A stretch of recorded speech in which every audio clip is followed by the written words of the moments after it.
আসসালামু আলাইকুম বন্ধুরা, আপনারা সবাই কেমন আছেন? আশা করি আল্লাহর রহমতে সবাই ভালো আছেন। বন্ধুরা, আজকে আমার প্রথম ব্লগ আমার ইউটিউব চ্যানেলে। আর আজকে আমি আপনাদের কাছে শেয়ার করব আমার আজকে সারাদিন আমি কি করলাম। আর বিশেষ করে আজকে হচ্ছে আমার একটা বিশেষ দিন, আজকে আমার জন্মদিন। আর এই জন্মদিনের দিন আমি চলে আসছি আমার প্রিয় একটা জায়গায়। এখানে হয়তো আমার থাকা হয় না, কিন্তু আজকের দিনটা আমি এখানেই কাটাবো। আর কি করব সেটা আপনাদের কাছে শেয়ার করব। আর বন্ধুরা, আমার হচ্ছে চ্যানেলের প্রথম ভিডিও এবং আমার প্রথম ব্লগ। এর জন্য আপনাদের সবার কাছে আমার অনুরোধ, আমার চ্যানেলটি অবশ্যই সাবস্ক্রাইব করবেন। আমার মাটির চুলা রান্না খেতে ইচ্ছা করছে বলে এইখানে চলে আসছি, কারণ আমি জানি এখানে আসলে আমার মনটা ভালো হয়ে যায়। আর আজকের মতো একটা দিনে আমি এমনই একটা জায়গা বেছে নিলাম, আর সেটা আপনাদের কাছে আজকে শেয়ার করব। আর এই বাসাটা হচ্ছে একটা গ্রামীণ পরিবেশে। আমার খুব ইচ্ছা যে এমন একটা পরিবেশে আমার বাসা থাকবে, নিজের বাসা। কিন্তু ভাগ্যের পরিহাস, নিজের বাসা বলতে তো কিছু নেই। তারপরেও নিজের মতো করে গড়ে তোলার চেষ্টা করি। আমি এখনো এই বাসাতে থাকা শুরু করি নাই, মাঝে মধ্যে আসি। আর হচ্ছে গাছপালা আছে কিছু, পানি টানি দিয়ে বাসাটা পরিষ্কার করে চলে যায়। আর বাইরের আবহাওয়াটা দেখার জন্য মূলত আমার এই বাসায় আসা। আর আজকে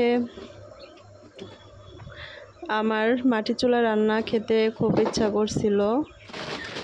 আর এই মাটির চুলা রান্না খাওয়ার জন্য আমি আমার বাড়িতে চলে যাই। আমার মা, আমার ভাবি মাটির চুলায় রান্না করে, কিন্তু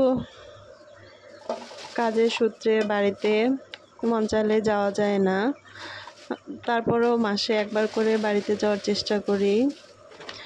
আর যেহেতু ভাবলাম এখানে লাকড়ির চুলায় রান্না করার সুযোগ আছে, সেহেতু আমি বাসা থেকে সব কিছু নিয়ে চলে আসলাম। এই যে দেখতেই পাচ্ছেন, আমি এই ব্যাগটাতে করে অল্প অল্প করে জিনিসপত্র যেগুলো না হলে না হয় সেগুলো নিয়ে আসছি। যেমন মরিচের গুঁড়া, হলুদের গুঁড়া, তারপর পেঁয়াজ, রসুন, আদা বাটা, জিরা, গরম মশলা, এগুলো সব আমি বাসা থেকে নিয়ে আসছি। আর এই তো আমার ভাত রান্নার জন্য চাল নিয়ে আসছি। আর হচ্ছে আজকে যেহেতু আমার জন্মদিন, গরুর গোশত তেমন একটা খাই না আমি, এর জন্য দেশি মুরগি কিনে নিয়ে আসছি।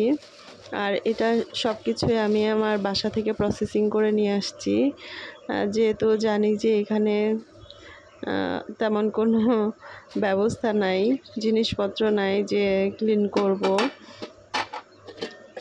যাই হোক, আমি এগুলো সব গোছাচ্ছিলাম, বের করছিলাম। আর পাশে একটা সিঙ্ক আছে যেখানে আমি হাঁড়ি পাতিল পরিষ্কার করি। ইচ্ছা করলে নিচেও করা যায়, কিন্তু আমি যেহেতু এই কিছুক্ষণের জন্য মাত্র আসছি, এর জন্য হচ্ছে ওখানেই জিনিসপত্র মাজা ঘষা করলাম। যাই হোক, এবার হচ্ছে আমি পেঁয়াজ আর রসুনটা শুধু কেটে নিয়ে আসি নাই, বাসা থেকে আস্তই নিয়ে আসছি। সাথে একটা ছুরি নিয়ে আসছি, যেটা দিয়ে হচ্ছে এখানেই পেঁয়াজ রসুন কাটবো। আর এই যে দেখতে পাচ্ছেন যে কড়াইটা আমি নিয়ে আসলাম, এটা আমি আসার সময়। আর এই যে বসার টুলটা, এটাও আমি আসার সময় কিনে নিয়ে আসছি রাস্তার মাঝখানে, ভ্যানের উপর যে দোকানগুলো থাকে সেখান থেকে। আর এই যে মশলা রাখার ছোট ছোট কৌটোগুলো, এগুলো আসার সময় কিনে নিয়ে আসছি। আর এইদিকে পেঁয়াজগুলো কাটতে গিয়ে অনেকটাই সমস্যায় পড়ে গিয়েছিলাম, কারণ আমি তেমন একটা ছুরি ব্যবহার করি না। বটি হচ্ছে আমার কাছে সবচাইতে ভালো মাধ্যম, আর সবসময় আমি বটি দিয়ে কাটাকাটি করি। যেহেতু আমরা বাঙালি, গ্রাম বাংলায় বড় হয়েছি, ছুরির কাজ তেমন একটা আমাদের জন্য প্রযোজ্য না, আমরা এটা পছন্দ করি না। আর যাই হোক, এখন হচ্ছে আমি পেঁয়াজগুলো কেটে নিচ্ছি। আর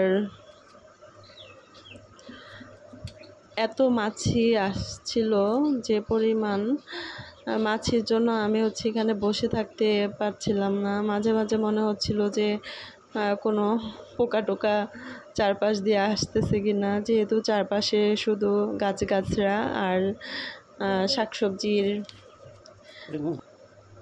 ক্ষেত, সেহেতু পোকামাকড়ের অভাব নাই।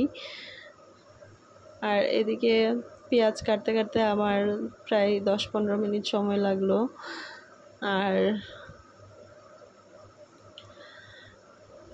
এদিকে কাটাকুটি শেষ করে আমি হচ্ছে মাটির চুলার যে লাকড়ি দিয়ে চুলাটা ধরাবো সেটার প্রসেসিং করছিলাম।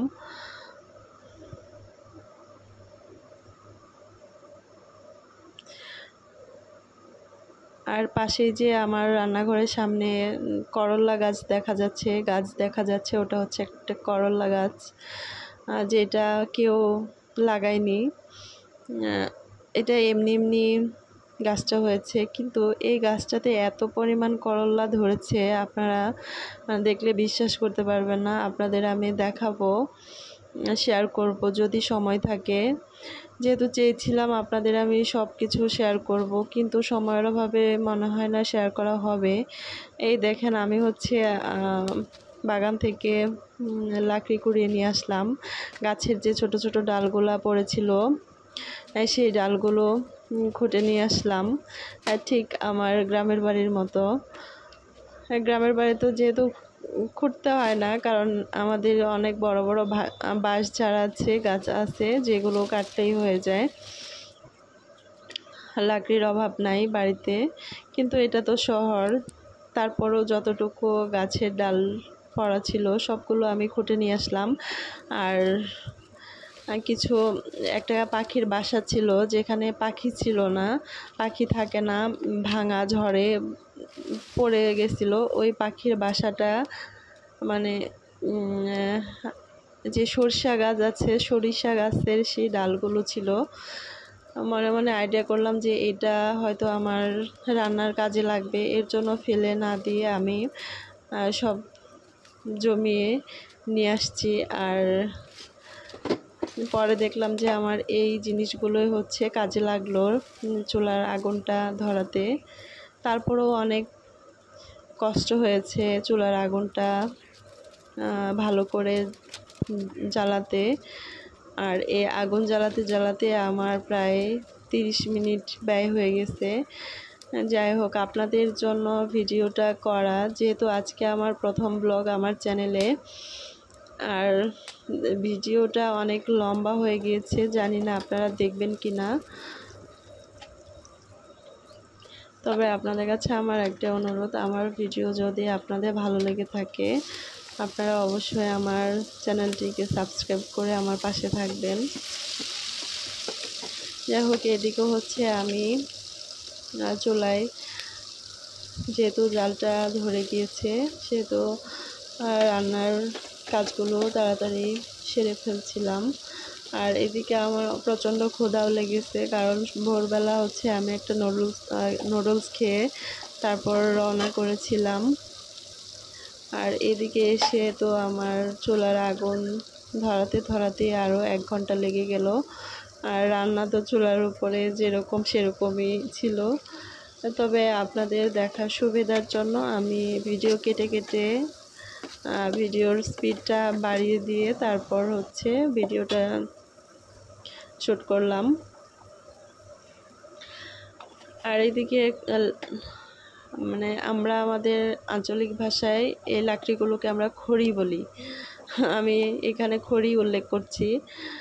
এই খড়িগুলো হচ্ছে যেহেতু কয়েকদিন আগে ঝড় বৃষ্টি হয়েছে, সেহেতু একটু একটু ভেজা ছিল। আর এর জন্যই হচ্ছে মেইন সমস্যাটা, ভালোভাবে আগুনটা লাগতে চাচ্ছিল না। তারপরেও হচ্ছে অনেক কষ্টে আমি আগুনটা জ্বালাতে সক্ষম হয়েছি। আর এদিকে দেখতে পাচ্ছেন আমার চুলার উপরে যে মশলাগুলো দিয়েছিলাম ওগুলো একটু ভেজে নিলাম। ভেজে তারপর মুরগিটা এর মধ্যে দিয়ে দিলাম। আর দেখতেই পাচ্ছেন মানে মশলার কালারটা কি সুন্দর আসছে। আর মাটির চুলার রান্নার কিন্তু কালারটাও দারুণ আসে, আর হচ্ছে স্বাদটাও অনেক অনেক মজার হয়, আপনারা জানেন। আর এদিকে আমার কড়াইটাতে মুরগিগুলো হচ্ছিল না, ছোট হয়ে গেছে কড়াইটা। এর জন্য তার থেকে নামিয়ে আমি একটা বড় পাতিল ছিল ওটার চাইতে সেটার ভিতরে হচ্ছে মুরগিগুলো উঠিয়ে নিলাম। আবার সেটা চুলায় বসিয়ে দিয়েছি। আর এদিকে হচ্ছে আমার করলা গাছের আর আমার বাসার সামনের ভিউটা আপনাদের দেখাচ্ছি। আর এই যে আমার পাশে আমাদের বাসার মেন গেটটা, গেটের বাইরে অনেক শাক সবজির ক্ষেত রয়েছে, যেখানে সবাই হচ্ছে সামনে পাট শাক চাষ করেছে। ওখান থেকে সবাই পাট শাক ওঠাচ্ছে, বাজারে বিক্রি করবে। এর জন্য আমি গেটটা লাগিয়ে রাখছি, কারণ মানুষজন দেখা যায়। আর এখানকার মানুষগুলো অনেক অনেক ভালো। আমি একদিনের জন্য কিছু সময়ের জন্য আসলে তারা হচ্ছে আমাকে অনেক ভালোবাসে। আর হচ্ছে আমি এখানে আছি তারা খোঁজ খবর নেয়। আর হচ্ছে এদিকে ওনারা শাক উঠিয়ে যাওয়ার সময় আমাকে কিছু শাক দিয়ে যায়। এই নিয়ে দুইবার হচ্ছে আমি আসছি, আর দুইবারই আমাকে চাচারা হচ্ছে শাক উঠিয়ে আমাকে দিয়ে গেছে, কোনো টাকা পয়সা রাখে নাই। এই দেখতে পাচ্ছেন যে কত শাকসবজির বাগান, এদিকে পুরাটাই হচ্ছে শাকসবজিতে ভরা। আর এদিকে হচ্ছে আমার বাসার ভিতরে যে গাছপালাগুলো আছে, আরেকদিন আপনাদের কাছে আমি শেয়ার করব এখানে কি কি গাছ আছে, কি কি ফল গাছ আছে। আজকে সময়ের অভাবে আর ভিডিও লং হওয়ার জন্য আপনাদের আমি সবকিছু দেখাতে পারলাম না। আর এদিকে রান্না যখন অর্ধেকের বেশিটা হয়ে গেছে, তখন মনে হয়েছে যে আমি তো আলু নিয়ে আসছি তরকারিতে দেওয়ার জন্য। আর তখনই হচ্ছে আলুগুলো আমি কেটে তরকারিতে দিয়ে দিলাম। আর বেশিরভাগ সময় আমি হচ্ছে মুরগি বলেন আর গরুর গোশত বলেন, সব কিছুতেই আলু দিই, কারণ আলু আমার কাছে অনেক ভালো লাগে। আর এদিকে একটু বাতাসের জন্য আমি গেটটা খুলে দিলাম, দুই পাশ থেকে বাতাসটা আসলে হচ্ছে চুলায় আগুনটা ভালো জ্বলে। আর এদিকে আমার রান্না শেষ, তরকারি রান্না হয়ে গেছে, ভাতটাও হয়ে গেছে। আপনাদের ভাতের রান্নার ভিডিওটা শেয়ার করলাম না, কারণ সময় স্বল্পতার জন্য। এদিকে আমার রান্না শেষ করে আমি রান্নার এই জায়গাটা ভালো করে পানি দিয়ে ধুয়ে দিচ্ছিলাম, পরিষ্কার করে নিচ্ছিলাম। আর আমি তো ক্ষুধায় বলেই রাখছি যে আমার অনেক অনেক ক্ষুধা লাগছে। এর জন্য আমি ভালো করে হাত মুখ ধুয়ে তাড়াতাড়ি করে খেতে বসে গেলাম। আর দেখতেই পাচ্ছেন আমি কলার পাতার উপরে খাচ্ছি। কলার পাতার উপরে খাওয়ার কারণটা হচ্ছে আমি আগে থেকে নিয়ত করে রাখছিলাম যে বাসার সামনে, গেটের সামনে যেহেতু কলা গাছ আছে, আমি সেই কলার পাতায় আজকে ভাত খাবো। আর যে ভাবনা সেই কাজ করে ফেললাম। আগে আমরা গ্রামের বাড়িতে যে মেজবানগুলো হতো আমাদের, ওইখানে আমরা কলার পাতায় ভাত খেতাম। আর সেটাই আজকে পূরণ করলাম অনেক দিন পর। অনেক দিন হয় কলার পাতায় ভাত খাওয়া হয় না। আর কলার পাতায় ভাত খাওয়ার মজাটাই অন্যরকম। এমনিতেই মাটির চুলার রান্নার স্বাদ আর কলার পাতার স্বাদ মিশে একাকার হয়ে গেছে। মানে এত মজা লাগছিল। আলহামদুলিল্লাহ, আল্লাহ আমাকে আজকে এত সুন্দর একটা খাবার খাওয়ালো। আর যাই হোক, এদিকে আমি খাবার খাচ্ছিলাম আর বাঁশ দিয়ে মাছি আসতেছিল। মাছিগুলো হচ্ছে এখানে গাছপালা বেশি, আর হচ্ছে বাইরে মাটি, কাদা কাদা মাটি, এর জন্য মাছিটা বেশি, গ্রামে যেরকম থাকে আর কি। আর এদিকে ভাত খাচ্ছিলাম আর বাটি থেকে ভাত নিচ্ছিলাম, কারণ আমার অনেক ক্ষুধা লাগছে। আর অনেক দিন হয় এতগুলো ভাত খাওয়া হয় না, আর এত মজার খাবার খাওয়া হয় না, এর জন্য মূলত খাওয়াটা বেশি বেশি হচ্ছিল। যাই হোক, আপনাদের খাবারের ভিডিওটা শেয়ার করলাম, কারণ যেহেতু কলার পাতায় ভাত খাচ্ছি আর সেটা আপনাদের মাঝে শেয়ার করব না তা কখনো হয়। যাই হোক বন্ধুরা, এতক্ষণ আমার ভিডিও আপনারা যারা দেখলেন সবাইকে অনেক অনেক ধন্যবাদ। আর সবাই আমার ভিডিওটা দেখে থাকলে আমার চ্যানেলটি সাবস্ক্রাইব করে আমার পাশে থাকবেন। আপনাদের মতামত জানাবেন, আমার ভিডিওটা কেমন লাগে কমেন্ট করে আমাকে